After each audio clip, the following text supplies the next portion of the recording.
তুফান সিনেমার শুটিং শেষ, চলছে এডিটিং এর কাজ। ইতিমধ্যে তোমরা নিউজ পেয়েছো তুফানের আইটেম সংটি খুব শীঘ্রই মুক্তি পেতে চলেছে। এদিকে ঈদেরও আর বেশি দেরি নেই, তবে এই অল্প সময়ে রায়ান রাফি কি পারবে তুফানের সম্পূর্ণ কাজ শেষ করতে?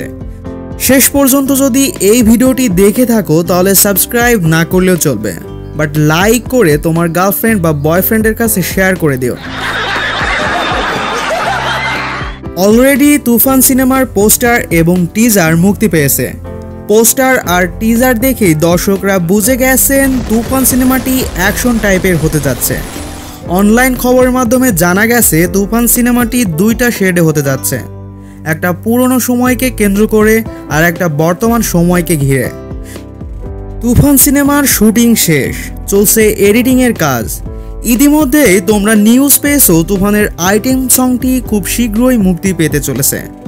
এদিকে ঈদেরও আর কিন্তু বেশি দেরি নেই, তবে দর্শকদের রায়ান রাফির প্রতি অগাধ বিশ্বাস রয়েছে। সাকিব ভক্তরা বলছেন নির্দিষ্ট সময়ের মধ্যে তুফানই দেখতে পারবে নিজ নিজ এলাকার সিনেমা হলে।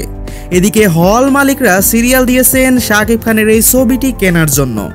তো সাকিব ভক্তরা আশা করা যাচ্ছে প্রিয়তমা রাজকুমারের থেকেও তুফানই একটু বেশি হবে। আমার ভক্ত, আমার প্রিয় সাকিবিয়ানদের আমার প্রতি বিশ্বাস এবং অগাধ ভালোবাসা, এই দুই যুগে এই ভালোবাসাই ছিল আমার সকল কাজের উৎস।